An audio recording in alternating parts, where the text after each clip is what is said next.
for speaking with me today, Sarah. Could you just start by introducing yourself?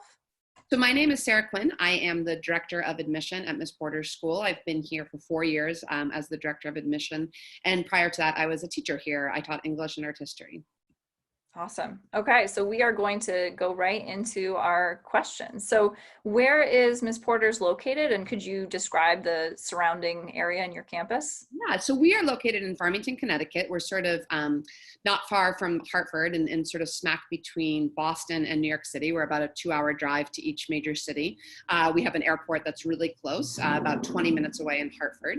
And we are in the village of Farmington. So it feels like this little New England historic village, walking distance to some restaurants and shops, which is really wonderful. But we're also embedded within the community here. So the local elementary school is across the street from our campus, libraries, grocery stores, all walking distance. And it really is a walking community. So you see lots of families walking around on campus as well, which is pretty special. That's awesome. So how does your location impact the student experience? Well, I love it because our kids are able to volunteer at the local elementary school, the library. We have breakfast once a month at the fire station because we've got a really close relationship with the fire department. And I think it's nice because it doesn't feel, some campuses have these, walled and are on top of a hill. We feel very much embedded within a community and very much a part of the Farmington community. And I think it impacts us in lots of positive ways because the girls have an experience at Miss Porter's, but they also have an experience in Farmington, Connecticut. And we have a rich history here in Farmington. We were a very important spot on the Underground Railroad. So I think it's a place that's historically been deeply rooted in social justice, and that is felt within the community.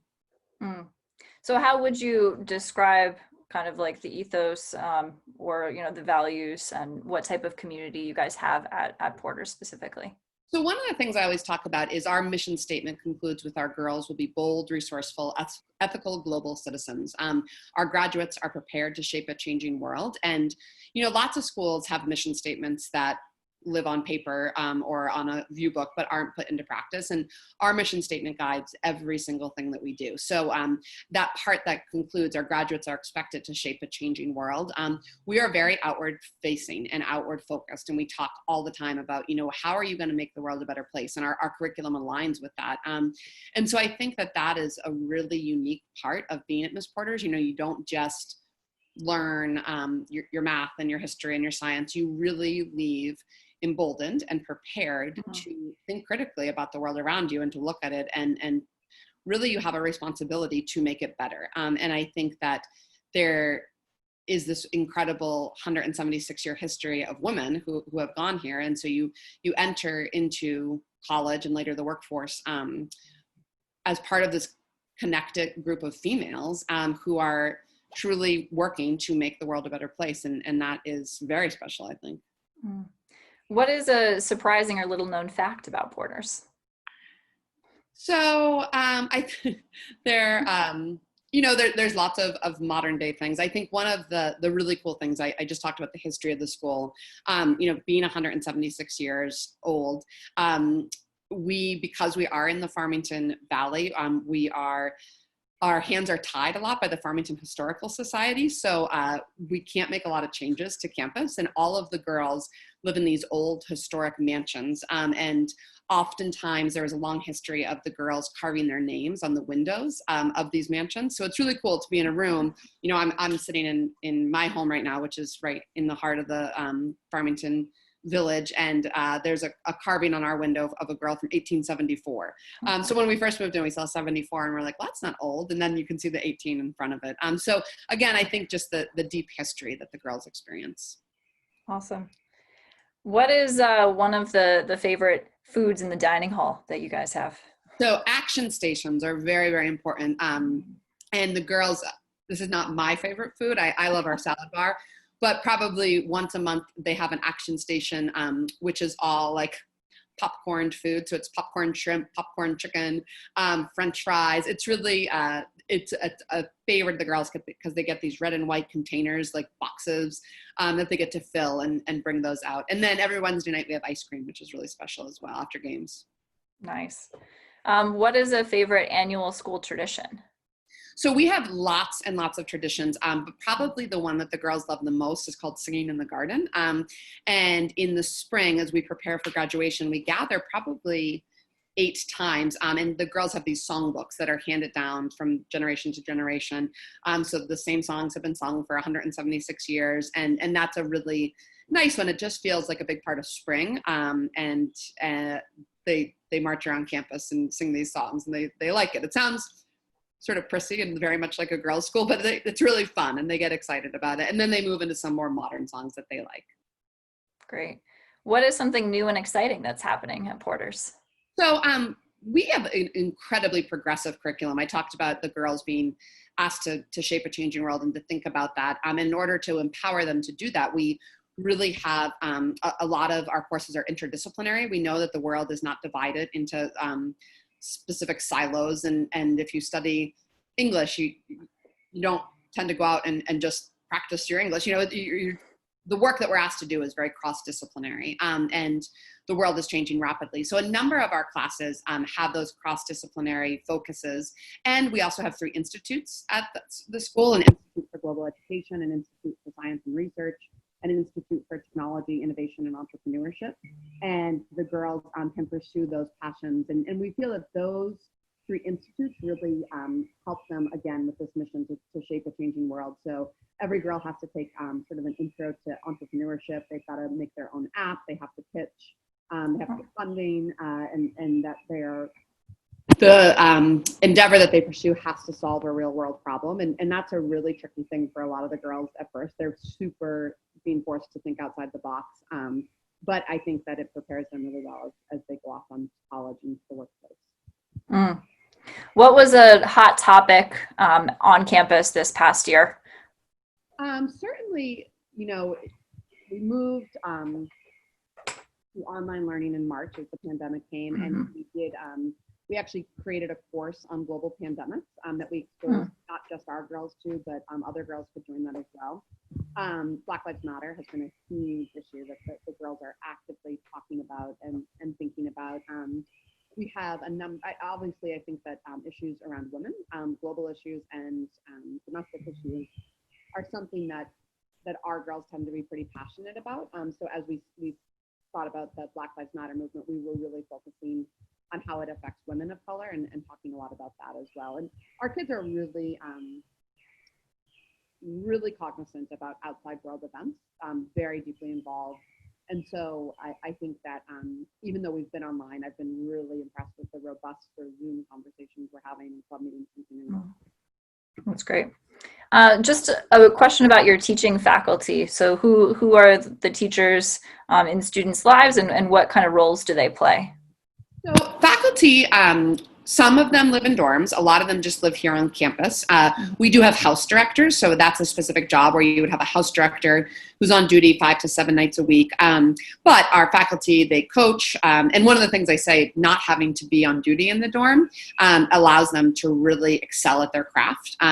We have super passionate faculty, many of whom are practicing scholars outside of school, so writing or publishing, presenting. Our faculty, what they do in the summer is mind-boggling. And they are, I always say girls who come to Porter's should really love it. Okay. What is a unique program or opportunity that you guys offer? So certainly those institutes that I talked about before, I think that those are, because you get your graduate degree, but then you also get a certificate from the institute, and you need to create to fulfill a capstone. It's our most rigorous form of learning at the school. We also have, in addition to AP classes, something called AIS classes, Advanced Interdisciplinary Seminars. So again, these are our most rigorous courses, and they have to be interdisciplinary in nature. So if you look through our course catalog, it's really exciting. And oftentimes, again, classes and their mission are aligned with solving problems that are presented in the world. Yeah. So how do you balance this level of academic rigor, both with support when students need it and also between collaboration and competitiveness? I think I will say that in the decade I've kind of been at Porter's, I've seen a real increase in student learning and a decrease in student stress. I mean, we talk a lot about sleep. We talk a lot about healthy habits. We have a heavy focus on that. Our curriculum, we've changed our schedule in order to enhance student learning and to enhance productivity. So classes, this year we're moving to a trimester schedule where classes will meet 2 classes per trimester, other than some math classes and language classes, which will meet consistently throughout the year, but we try to minimize the amount of homework. I think there's a healthy level of competitiveness. I think the girls work really hard, and it's an academic institution. So I think there's inherent within the community, it's sort of a sense of wanting to continue to advance yourself. But I think that advisors are great support networks, house directors, teachers, and we try, our goal is to maximize student learning. Okay. Could you give an example of a student on campus who has had, exceptional growth or impact on campus? Yeah, so it's funny. I'm going to talk about a student who came here as a 10th grader. Her name's Coco Scholler. She came from Palm Beach. She was an awesome kid, not a real athlete, and she had to play a sport because we require 1 athletics sport a year. And she wanted to do something in the fall, so she was like, I'm going to do crew, because she thought field hockey had too much running and soccer had too much running. And she was a student. I had her in English and art history, and I think back to her as a 10th grader, just like trying new things, really working hard to learn. And by the end of her time here, she ended up going to Brown. She rowed for Brown, and then ended up joining the U.S. women's crew team. So she was an Olympic rower, and we just inducted her into our athletic hall of fame.